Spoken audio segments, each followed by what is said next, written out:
Hello guys, आप सभी का अपना यूट्यूब चैनल उड़ान एजुकेशन प्लेटफॉर्म पे बहुत बहुत स्वागत है। तो जैसा कि आप सभी को पता था कि हम क्लास 12th का इनऑर्गेनिक शुरू से स्टार्ट किए हैं, जिसमें कि हम 3 लेक्चर पढ़ा चुके हैं। तो आज हम चौथा लेक्चर स्टार्ट करेंगे। तो 3 लेक्चर का जो लास्ट क्लास था तो उसमें हम आपको बताए थे अयस्क का सांद्रण, ठीक है। तो आज जो चौथा लेक्चर है हम उसमें उससे आगे देखेंगे, ठीक है। तो उससे पहले हम बता दें, जो भी इस चौथा लेक्चर को देखते हैं उससे पहले वो 3 लेक्चर देखिए, तभी आपको समझ में आएगा ये चौथा लेक्चर, ठीक है। और उससे पहले जो हमारे इस चैनल पे न्यू स्टूडेंट आए हैं तो प्लीज़ इस चैनल को सब्सक्राइब कर लीजिए, वीडियो को लाइक कर दीजिए और बेल आइकन का घंटी होगा उसे दबा दीजिए, ताकि कोई भी हम नोटिफिकेशन यानी कि कोई भी वीडियो डाले तो उसका नोटिफिकेशन आप तक पहुंच पाए। तो आइए आज हम लेक्चर 4 स्टार्ट करते हैं, ठीक है। तो आज हम इसमें देखेंगे, ठीक है, इसमें देखेंगे हम सांद्रित अयस्क का ऑक्साइड में परिवर्तन, यानी कि हम किस प्रकार से सांद्रित ऑक्साइड को या अयस्क को यानी कि सांद्रित अयस्क को हम ऑक्साइड में परिवर्तित करेंगे, ठीक है। तो देखिए, उससे पहले हम आपको छोटा सा एक आइडिया देते हैं, इसको आप समझिए, ठीक है, कि इसमें क्या होता है। देखिए, सबसे पहले क्या होता है, आखिर हम क्यों किसी अयस्क को ऑक्साइड में बदलेंगे, इसका रीजन समझिए, ठीक है। तो रीजन ये है, सबसे पहले देखिए हम क्या करते हैं, धातु को सिलेक्शन करते हैं। धातु कहने का मतलब है कि किस धातु यानी कि कौन सा धातु आपको प्राप्त करना है। तो जो धातु प्राप्त करना होता है, पहले हम जाते हैं उसका खनिज का सिलेक्शन करते हैं। किसका? खनिज। आपको पता है कि जो भी धातु यौगिक के फॉर्म में पृथ्वी के अंदर भूगर्भ में पाया जाता है उसको हम क्या कहते हैं? खनिज। अब आपको यह भी पता होना चाहिए कि सभी खनिज अयस्क नहीं होता है, क्योंकि हम सभी खनिज से तो धातु प्राप्त कर नहीं सकते हैं। तो जिस खनिज से हम धातु प्राप्त करते हैं उसको हम अयस्क बोलते हैं। ये सब भी हम आपको बता चुके हैं कि अयस्क क्या होता है।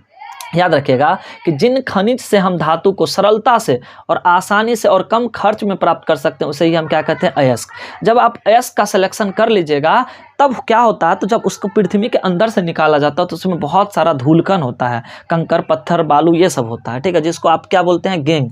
तो इस गेंग को या अशुद्धि को हटाने के लिए हम इसका करते हैं सांद्रण। क्या करते हैं हम इसका? सांद्रण। सभी स्टूडेंट ध्यान से समझिए, काफ़ी ज़्यादा इंपॉर्टेंट है, ठीक है। अब हम इसका क्या करेंगे? सांद्रण। समझ में आ गया, ठीक है। अयस्क का हम क्या करेंगे? सांद्रण। अब सांद्रण की 5 विधि हम आप सभी स्टूडेंट को पार्ट 3 में बता चुके हैं। पार्ट 3 जाके देखिए, जो भी इस वीडियो को देख रहे हैं उससे पहले पार्ट 3 जाके देखिए, तभी समझ में आएगा ये पार्ट 4, ठीक है। सांद्रण की 5 विधि बताए थे। अब बात करते हैं कि सर सांद्रण क्या होता है। तो सांद्रण का सिंपल तरीका समझना है कि सर अयस्क के अंदर जो अशुद्धि होता है, कंकर पत्थर बालू रेत, इन सबको हटाने की प्रक्रिया को सांद्रण कहते हैं। और इसकी 5 विधि बताए थे। पहला बताए थे गुरुत्वीय पृथक्करण विधि, दूसरा बताए थे चुंबकीय पृथक्करण विधि, तीसरा बताए थे आपको फेन उत्प्लवन विधि। और आपको ये पता करना, अब बात करते हैं कि सर कब कौन सा विधि का यूज करना है। तो उसमें हम स्पष्ट तरीका से बता दिए हैं कि देखना है कि अयस्क और उसके अंदर गेंग किस प्रकृति का है, जैसा होगा उस अकॉर्डिंग हम उसको सांद्रण करेंगे, यानी कि उससे अशुद्धि को हम हटाएंगे। जब आप अशुद्धि को हटा देते हैं तब जो आपको प्राप्त होता है उसको हम कहते हैं सांद्रित अयस्क। क्या कहते हैं उसको? सांद्रित अयस्क। क्या कहते हैं? सांद्रित अयस्क। अब बात करते हैं कि सर सांद्रित अयस्क प्राप्त हो गया। अब जो सांद्रित अयस्क प्राप्त होता है वो 2 फॉर्म में प्राप्त होता है। या तो आपको कार्बोनेट के रूप में मिलेगा। किसके रूप में मिलेगा? कार्बोनेट के रूप में मिलेगा। कार्बोनेट मतलब क्या हो जाएगा? CO3 के रूप में मिलेगा।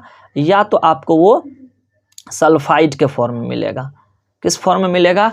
या तो वो आपको सल्फाइड के फॉर्म में मिलेगा। यानी कि जब सांद्रण कीजिएगा ना, अशुद्धि को हटाइएगा, तब जो धातु यानी कि अयस्क प्राप्त होता है उसको हम कहते हैं सांद्रित अयस्क। वो 2 फॉर्म में मिलता है, या तो कार्बोनेट या तो सल्फाइड या अन्य यौगिक के फॉर्म में मिलता है, ठीक है। अब क्या होगा, तो जैसे मान लेते हैं, इसका एक एग्जाम्पल लेते हैं, ठीक है। जैसे ZnCO3 आप सभी को पता है केलेमाइन जिंक का अयस्क है, और एक सल्फाइड का एग्जाम्पल लेते हैं ZnS। आपको पता है जिंक ब्लेंड, ये भी किसका अयस्क है? जिंक का। अब बात करते हैं कि सर अगर हमको ये कार्बोनेट, तो अब तो हमको CO3 को हटाएंगे तभी तो हमको धातु प्राप्त होगा ना। हमको मेन काम है कि धातु प्राप्त करना। धातु सर प्राप्त करेंगे तो उसके लिए तो CO3 को हटाना पड़ेगा, और इसमें सर धातु प्राप्त करेंगे तो हमको S को रिमूव करना पड़ेगा, इसको हटाना पड़ेगा। तो सर अब क्या किया जाए इसको हटाने के लिए? तो अब इसको हटाने के लिए इसका जो है अपचयन करना पड़ेगा। इसको क्या करना पड़ेगा? अपचयित। अपचयित करेंगे तो ये हट जाएगा, ये हट जाएगा। लेकिन सर क्या इसको अपचयित करना आसान है? तो बिल्कुल आसान नहीं है। आप इसको इतना आसान तरीका से अपचयित नहीं कर सकते हैं, इसका अपचयित करना कठिन होता है। तो साइंटिस्ट सोचा कि अगर हम इसको डायरेक्ट अपचयित नहीं कर सकते हैं तो इसके लिए क्या विधि है। तब उन्होंने क्या किया, कहा कि पहले आप इसको ऑक्साइड में बदल दीजिए। किस में बदल दीजिए? ऑक्साइड में। ध्यान से समझिए इस चीज़ को। तो उन्होंने कहा कि सबसे पहले आप इसको ऑक्साइड में बदलिए। जब आप ऑक्साइड में बदल दीजिएगा तब इसको अपचयित क्या कर सकते हैं? अपचयित तब हम इसको अपचयित आसानी से कर सकते हैं। ठीक है, तो बताइए आप सभी को समझ में आया कि नहीं आया। चलिए हम एक बार फिर से समझा देते हैं। तो सबसे पहले हम ये देखना है कि कौन सा धातु प्राप्त करना है, उसका खनिज ले लीजिए, ढूंढिए खनिज, और उन खनिज से देखिए अगर धातु आपको प्राप्त हो जाएगा तो हम उसको क्या कहते हैं, अयस्क। अब जो अयस्क होता है उसके अंदर बहुत सारा अशुद्धि होता है, तो उसको हटाने के लिए हम क्या करेंगे, सांद्रण करेंगे। क्या करेंगे, सांद्रण। सांद्रण की 5 विधि पता है, किसी भी विधि का यूज करके, यानी कि देखना पड़ेगा कि उसके अंदर अयस्क और गैंग किस प्रकृति का है, तो उस अकॉर्डिंग हम उस विधि का यूज करके अशुद्धि को हटा सकते हैं। जब आप अशुद्धि को हटाइएगा तब जो प्राप्त होता है उसको हम कहते हैं सांद्रित अयस्क, और यह ज़्यादातर कार्बोनेट और सल्फाइड के रूप में प्राप्त होता है। अब इससे हमको CO3 यानी कि कार्बोनेट और सल्फाइड को हटाना है। ये इतना जल्दी नहीं हटता है, ये इतना हटाना इतना आसान नहीं होता है। इसीलिए हमारे साइंटिस्ट ने निष्कर्ष निकाला कि पहले इसको ऑक्साइड में अगर बदल दिया जाए तो ये आसानी से हट जाता है। इसीलिए सबसे पहले हम इसको ऑक्साइड में बदलते हैं, और ऑक्साइड में बदल करने के बाद इसका अपचयित आसानी से हो जाता है, यानी कि इससे हम इस चीज़ को इजिली हटा सकते हैं। ठीक है, तो कारण आपको समझ में आ गया होगा कि हम क्यों ऐसा करते हैं, इसको अपचयित क्यों करते हैं, यानी कि अपचयन क्यों करते हैं। तो आइए हम इस चीज़ को, ठीक है, टॉपिक से समझते हैं। तो चलिए पहला यहाँ पे पढ़िए सभी स्टूडेंट क्या लिखा हुआ। ठीक है, तो सबसे पहला मेरा हेडिंग है सांद्रित अयस्क का ऑक्साइड में परिवर्तन। क्या है, सांद्रित अयस्क का ऑक्साइड में परिवर्तन।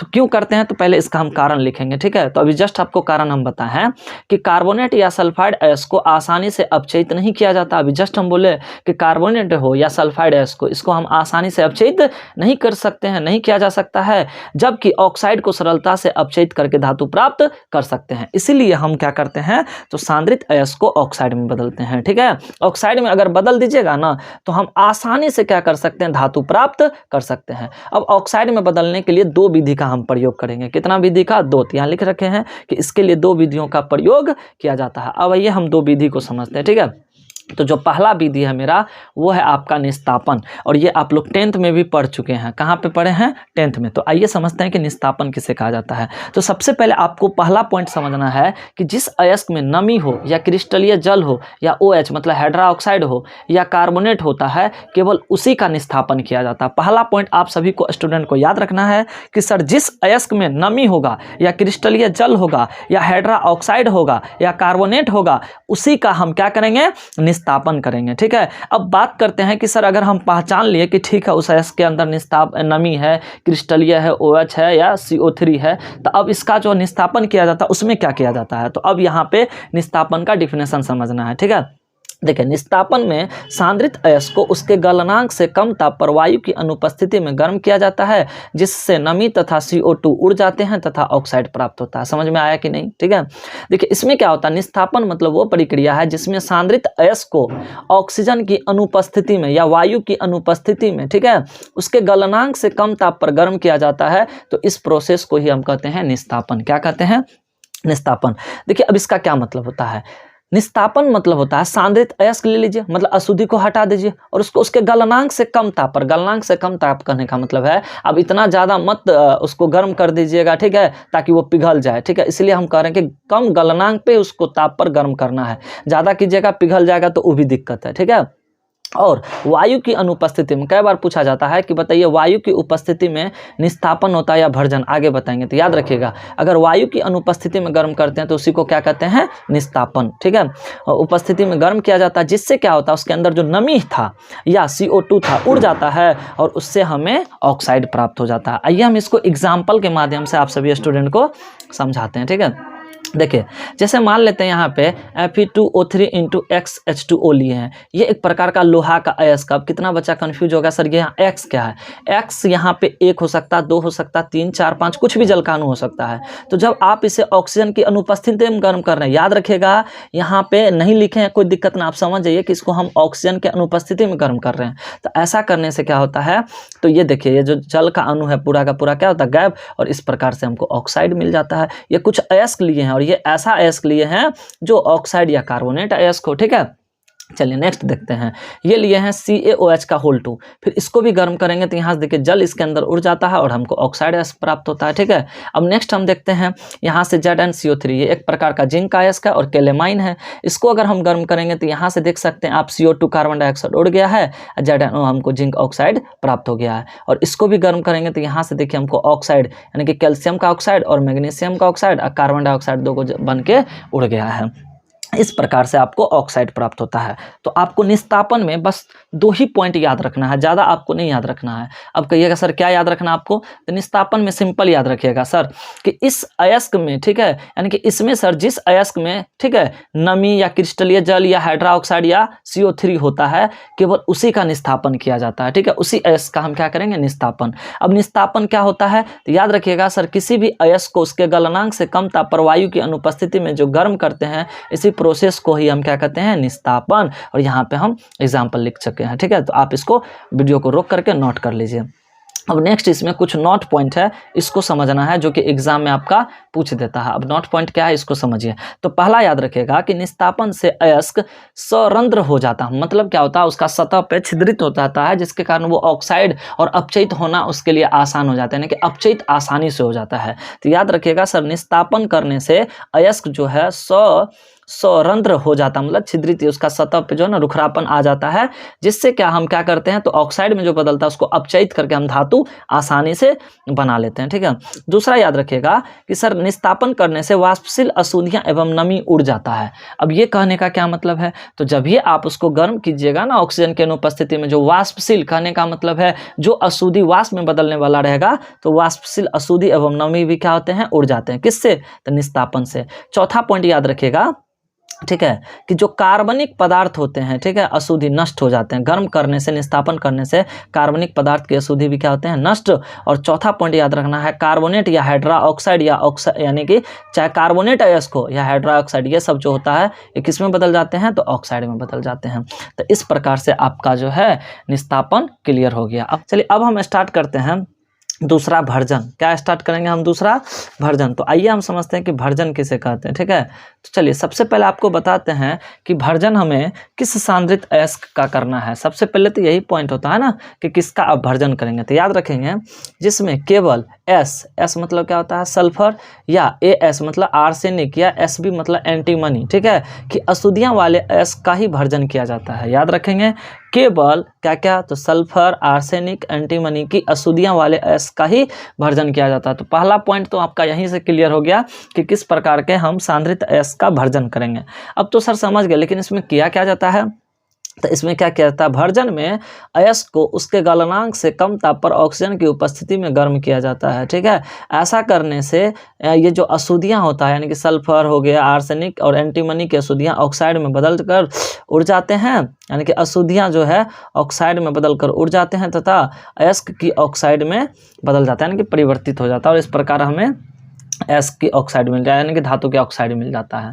ठीक है, तो आइए हम एक बार फिर से समझाते हैं। सबसे पहले आपको भर्जन में ये याद रखना कि सर भर्जन जो किया जाता है ये ऑक्सीजन की उपस्थिति में किया जाता है। कब किया जाता है, कई बार पूछा जाता है। तो याद रखिएगा भर्जन मतलब देखिए निस्थापन का भी मतलब होता है गर्म करना, भर्जन का भी मतलब होता है गर्म करना। निस्थापन में हम लोग क्या करते हैं, तो उसे ऑक्सीजन की अनुपस्थिति में गर्म करते हैं, और भर्जन मतलब होता है जिसे ऑक्सीजन की उपस्थिति में गर्म किया जाता है। लेकिन बात आता है कि सर किस अयस्क का हम निस्थापन करेंगे और किसका भर्जन करेंगे, ये तो समझना होगा ना। याद रखिएगा जिसमें केवल सल्फर, आर्सेनिक यानी कि एंटीमनी की अशुद्धियां होगा उसी अयस्क का हम भर्जन करेंगे। और भर्जन में क्या किया जाता है, तो भर्जन में अयस्क को उसके गलनांक से कम ताप पर ऑक्सीजन की उपस्थिति में, अब ऑक्सीजन भी ज़्यादा नहीं होना चाहिए, सीमित मात्रा में, लिमिटेशन में होना चाहिए, ठीक है, गर्म किया जाता है। ऐसा करने से आपका अशुद्धियां जो है उड़ जाता है। क्या होता है, उड़ जाता है। उसके कम गलनांक कहने का क्या मतलब होता है, अगर आप ज़्यादा गर्म कीजिएगा पिघल जाएगा तो फिर दिक्कत हो। हाँ, आइए इसको समझते हैं किस प्रकार से। तो यहाँ पे हम लेते हैं, ठीक है, इस प्रकार से देखिए ये सल्फाइड अयस्क है, अब इसमें तो सल्फर है, इसको हटाना है। ये भी देखें गलेना, आपको पता होना कि ये जिंक का अयस्क होता है, और ये किसका अयस्क है, ये PB लेड का अयस्क होता है। इसको हम कहते हैं जिंक ब्लेंड, इसको गलेना कहते हैं। अब इसको हमको क्या करना है, इससे सल्फर को हटाना है। किसको हटाना है, सल्फर को। तो आपको पता होना चाहिए अगर हम इसका डायरेक्ट अपचयित करेंगे यानी कि सल्फर को हटाएंगे तो ये इजिली नहीं हटेगा, तो पहले हम इसको ऑक्साइड में बदलेंगे। तो ऑक्साइड में कैसे बदलेंगे, तो इस बार इसको ऑक्सीजन की उपस्थिति में गर्म करेंगे। जैसे गर्म करेंगे तो ये जो ऑक्सीजन सल्फर यहाँ से बनकर सल्फर डाइऑक्साइड बनकर के यानी कि ये जो अशुद्धियाँ हैं डिलीट हो जाएगा और हमें प्राप्त होता है जिंक का ऑक्साइड। अब इसका अपचयन करेंगे यानी कि अब आसानी से ऑक्सीजन हट जाएगा। फिर इसका देखिए यहाँ से गलेना है PbS, इसको ऑक्सीजन की उपस्थिति में गर्म करने से क्या होता है, हमको लेड ऑक्साइड प्राप्त होता है। जो सल्फर का अशुद्धि था वो यानी कि SO2 बन करके क्या हो जाता है, उड़ जाता है और इस प्रकार से हमें शुद्ध यानी कि अयस्क का ऑक्साइड प्राप्त हो जाता है, यानी कि धातु का अयस्क प्राप्त हो जाता है या ऑक्साइड प्राप्त हो जाता है। आप कह सकते हैं कि इस प्रकार सर हमें धातु का शुद्ध ऑक्साइड प्राप्त होता है। आइए अब नोट करके कुछ पॉइंट है, इसको समझ लीजिए आप सभी स्टूडेंट। याद रखिएगा कि भंजन की क्रिया द्वारा सल्फाइड ऑक्साइड में बदल जाता है। पहला पॉइंट याद रखिएगा, भंजन। अच्छा, ये जो भंजन करते हैं तो हम लोग बताइए कैसे करते हैं। तो सर इसे ऑक्सीजन की उपस्थिति में यानी कि जो सांद्रित अयस्क होता है उसको हम ऑक्सीजन की उपस्थिति में गर्म करते हैं। तो सांद्रित अयस्क को ऑक्सीजन की उपस्थिति में गर्म करने से यानी कि करना ही क्या कहलाता है, भंजन। लेकिन याद रखिएगा उसके गलनांक से कम ताप पर ही गर्म किया जाता है। अब ऐसा करने से क्या होता है, तो जब आप यह प्रोसेस कीजिएगा तो जो सल्फाइड होता है वो किस में बदल जाता है, ऑक्साइड में। तो याद रखिएगा भंजन करने से सल्फाइड ऑक्साइड में बदल जाता है। दूसरा चीज क्या याद रखना है, तो जो वाष्पशील अशुद्धियां हैं वो उड़ जाती है। जो वाष्पशील अशुद्धियां हैं क्या होगा, वो उड़ जाएगा। और तीसरा चीज याद रखना है कि सर सल्फर और यहाँ जो अशुद्धि था अभी जस्ट हम आपको बताया, ठीक है, सल्फर और आर्सेनिक और एंटीमनी यही अशुद्धि को हटाया जाता है। तो इसको जो हटाते हैं तो ये क्या होता है, तो याद रखना है कि सर सल्फर SO2 में बदल कर डिलीट हो जाता है यानी कि उड़ जाएगा, ठीक है, हट जाता है। और ये जो AS है ये AS2O3 में बदल के हटेगा और Sb जो है Sb2O3 के रूप में क्या होते हैं, उड़ जाते हैं। चलिए अब नोट करके एक पॉइंट आपको समझना है यहाँ पे, आप ये सभी यानी कि स्टूडेंट इसको वीडियो को रोक करके यहाँ पे नोट कर लीजिएगा। क्या चीज़, तो देखिए Ti जिसको हम टाइटेनियम बोलते हैं और Ag धातु के ऑक्साइड का अपचयन करना बहुत कठिन होता है। याद रखिएगा Ti मतलब टाइटेनियम और सिल्वर का जो धातु के ऑक्साइड का अपचयन करना मतलब उससे ऑक्सीजन को हटाना बहुत कठिन होता है। हाँ, अतः इनके ऑक्साइड यानी कि अयस्कों को ऑक्साइड में ना बदलकर क्लोराइड में बदला जाता है, जिससे हम क्या कहते हैं, क्लोरीनीकरण कारक भंजन कहते हैं। तो याद रखिएगा आप लोग, आपका दो एलिमेंट याद रखिएगा, एक तो होता है आपका टाइटेनियम और एक होता है सिल्वर। इन धातु के जो ऑक्साइड है इसका अपचयन का मतलब याद रखिएगा ऑक्साइड से ऑक्सीजन को हटाना। अपचयन का क्या मतलब होता है, ऑक्साइड से ऑक्सीजन, ये देखिए अब जो ये ऑक्साइड में बदला है ना, अब हम इसका अपचयन करेंगे। अपचयन मतलब होता है यानी कि इस ऑक्साइड से ऑक्सीजन को हटाना। तो इसका जो अपचयन होता है करना बहुत कठिन होता है, ठीक है। अगर आप ऑक्साइड में बदल भी लीजिएगा तो अपचयन नहीं कर पाइएगा, इसका बहुत कठिन। इसीलिए हम क्या करते हैं, इनके अयस्क को ऑक्साइड में ना बदलकर क्लोराइड में बदलते हैं। किस में बदलेंगे, क्लोराइड में। ऐसा करने से यानी कि इस प्रोसेस को ही हम क्या कहते हैं, क्लोरीनीकारक भंजन, ठीक है। तो इस प्रकार से आपका निस्तापन और भंजन क्लियर हो गया। तो अब हम नेक्स्ट देखेंगे जो कि कई बार एग्जाम में पूछा जाता है, ठीक है। अब हम इसका अंतर देखेंगे। क्या देखेंगे, अंतर। तो आइए हम इसके अंतर को समझते हैं, ठीक है। अब क्वेश्चन आपसे पूछेगा कि आप हमको निस्तापन और भंजन में अंतर बताइए। क्या क्या पूछेगा, निस्तापन और भंजन में अंतर आपसे पूछेगा। तो याद रखिएगा, ठीक है, ये कई बार पूछा हुआ भी, आप जाकर नहीं होता विश्वास तो जाके आप क्वेश्चन बैंक देखिए, क्वेश्चन बैंक में देखिए यह क्वेश्चन पूछा हुआ क्वेश्चन है वहाँ पे। तो अगर आपसे पूछेगा निस्तापन और भंजन में अंतर बताइए, तो आइए हम इसका 3 से ऐसे 2 नंबर पर पूछेगा, 3 या 4 अंतर लिख दीजिएगा, काफ़ी है, ठीक है। तो पहला याद रखेगा, अभी जस्ट हम बताएं निस्तापन और भंजन एक प्रकार का, इसमें क्या होता है, तो हम सांद्रित अयस्क को ऑक्साइड में बदलने की प्रक्रिया होती है दोनों, ठीक है। याद रखिएगा कि सर सांद्रित अयस्क को ऑक्साइड में बदलने की प्रक्रिया होती है निस्तापन और भंजन। अब बात करते हैं निस्तापन किसे, तो जब आप सांद्रित अयस्क को ऑक्सीजन की अनुपस्थिति में गर्म कीजिएगा तो उसको निस्तापन कहते हैं, और जब सांद्रित अयस्क को वायु की उपस्थिति में या ऑक्सीजन की उपस्थिति में गर्म कीजिएगा तो उसको भंजन बोलते हैं, ठीक है। तो पहला पॉइंट याद रखिएगा, ठीक है, निस्तापन और भंजन में अंतर। तो पहला पॉइंट लिखेंगे कि सर इसमें अयस्क को वायु की अनुपस्थिति में गर्म किया जाता है और इसमें अयस्क को वायु की उपस्थिति में गर्म किया जाता है। पहला पॉइंट क्लियर। दूसरा पॉइंट क्या आपको याद रखना है, तो दूसरा पॉइंट ये याद रखना है कि सर इसमें कोई रासायनिक परिवर्तन नहीं होता है, ठीक है। केवल इसमें जो H2O और CO2 इत्यादि अलग होते हैं। याद रखेंगे, क्या याद रखेंगे, इसमें कोई रासायनिक परिवर्तन नहीं होता है, केवल जो आपका जल होता है CO2 अशुद्धियाँ होता है ये सिर्फ क्या होते हैं, अलग हो जाते हैं, ठीक है। नेक्स्ट याद रखना है इसमें कि सर इसमें ऑक्सीकरण होता है। ऑक्सीकरण अभी जस्ट हम बताए थे भंजन में, यानी कि ऑक्सीकरण क्यों कहते हैं, क्योंकि सर भंजन में क्या होता है, ऑक्सीजन की उपस्थिति में गर्म करते हैं। इसमें निस्तापन में क्या होता है, हम इसे ऑक्सीजन की अनुपस्थिति में गर्म करते हैं, इसीलिए यहाँ पे हम ऑक्सीकरण नहीं कर सकते। बट यहाँ पे क्या होता है ना, भंजन के दौरान हम अयस्क को ऑक्साइड में बदलने के लिए ऑक्सीजन की उपस्थिति में गर्म करते हैं। ऑक्सीजन की क्या करते हैं, तो उपस्थिति में गर्म करते हैं, इसीलिए हम कह सकते हैं कि सर इसमें ऑक्सीकरण। और आपको हम जस्ट बताए थे अभी टाइटेनियम और सिल्वर ऐसा होता है कि हम उसको ऑक्साइड में ना बदल करके किस में बदलते हैं, तो क्लोरीनीकरण में। तो याद रखिएगा इसमें ऑक्सीकरण, क्लोरोनीकरण इत्यादि रासायनिक परिवर्तन होते हैं किसमें, भंजन में। ठीक है, चलिए तीसरा पॉइंट हम पढ़ते हैं कि तीसरा पॉइंट क्या है। तीसरा पॉइंट याद रखिएगा कि इसमें जो होता है जलयोजित ऑक्साइड या हाइड्रा ऑक्साइड कार्बोनेट को ऑक्साइड में बदला जाता है। इसमें क्या याद रखेंगे कि सर इसमें जो होता है जलयोजित ऑक्साइड और हाइड्रा ऑक्साइड और कार्बोनेट को ऑक्साइड में बदला जाता है। और इसमें क्या होता है, तो इसमें सल्फाइड अयस्क को ऑक्साइड में बदला जाता है। किसको बदला जाता है, सल्फाइड अयस्क को ऑक्साइड में। जैसा कि यहाँ पे हम एग्जाम्पल भी रख रखे हैं। देखिए इसमें क्या होता है, जल हट गया ऑक्साइड में बदल गया। इसमें क्या होता है, कार्बन डाइऑक्साइड हट जाता है ऑक्साइड में बदल गया। और इसमें तो आप सभी को पता है कि सिर्फ हम सल्फाइड अयस्क का ही इसमें क्या करेंगे, सल्फाइड अयस्क को ऑक्सीजन में बदलने के लिए ही हम भर्जन करेंगे। यहाँ पे देखिए जिंक ब्लेंड का अयस्क है, ऑक्सीजन की उपस्थिति में गर्म किए तो हमको जिंक ऑक्साइड मिल गया, ये डिलीट हो जाता है। उसी प्रकार सीने बार देखिए पारा का सल्फाइड अयस्क है। अब कितना एक बच्चा क्वेश्चन किया था कि सर हम कैसे पहचानेंगे कि सल्फाइड अयस्क है। सिंपल है, उसमें एस लगा होगा तो पहचान जाएंगे सल्फाइड अयस्क है। एस मतलब सल्फर। तो जब इसको हम करेंगे गर्म ऑक्सीजन की उपस्थिति में तो HgO और SO2 यहाँ से बन के उड़ जाएगा और इस प्रकार हमें इसका ऑक्साइड प्राप्त हो जाएगा। ये आप सभी स्टूडेंट को एक पॉइंट और याद रखना है। ठीक है, याद रखिएगा। अच्छा यहाँ पे मिस हो गया है तो आप इसको जो है एरो लगा करके इस तरह से कर लीजिएगा, यहाँ पे मिस्टेक से लिखा गया। ठीक है, याद रखिएगा कि भर्जन, यहाँ से देखिए इसको हम काट ही देते हैं, इसको आप भर्जन कर लीजिएगा। क्या कर लीजिएगा, भर्जन। और इसको काट के आप कर लीजिएगा निस्तापन। क्या कीजिएगा, निस्तापन।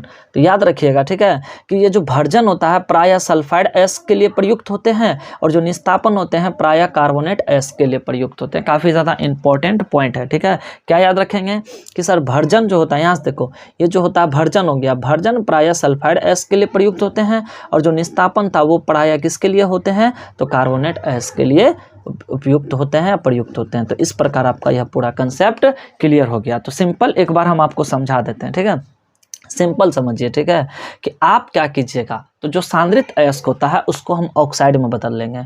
और ऑक्साइड में बदलने के लिए हमारे पास दो विधि है। ठीक है, एक या तो आप निस्तापन कर दीजिए और एक भर्जन कर दीजिए। ठीक है, निस्तापन मतलब होता है सांद्रित अयस्क को ऑक्सीजन की उपस्थिति में उसके कम गलनांक पर गर्म करने की प्रक्रिया को ही हम क्या कहते हैं, तो निस्तापन कहते हैं। क्या कहते हैं उसको, निस्तापन कहते हैं। और भर्जन होता है जब हम, ठीक है, सांद्रित अयस्क को ऑक्सीजन या वायु की उपस्थिति में उसके कम गलनांक पर गर्म करेंगे तो उसे को हम क्या कहते हैं, भर्जन। तो आपको जस्ट यह कंसेप्ट पूरा क्लियर हो गया। तो आप सभी स्टूडेंट वीडियो को रोक करके, ठीक है, इसे नोट कर लीजिए। और अगर कोई दिक्कत हो तो कमेंट करके बताइए कि सर यहाँ पे प्रॉब्लम है, तो हम उसको नेक्स्ट वीडियो में उस कमी को दूर करेंगे। ठीक है, और वीडियो बनाने में काफ़ी ज़्यादा मेहनत लगता है, तो प्लीज़ अगर आपको यह वीडियो अच्छा लगता है तो प्लीज़ चैनल को सब्सक्राइब कर दीजिएगा। ठीक है, और वीडियो को लाइक कर दीजिएगा और बेल आइकन का घंटी है उसे दबा दीजिएगा ताकि कोई भी हम वीडियो डालें तो उसका नोटिफिकेशन आप तक पहुंच पाए। तो अब हम नेक्स्ट वीडियो में न्यू टॉपिक के साथ मिलेंगे। तब तक के लिए Radhe Radhe. Thank you so much.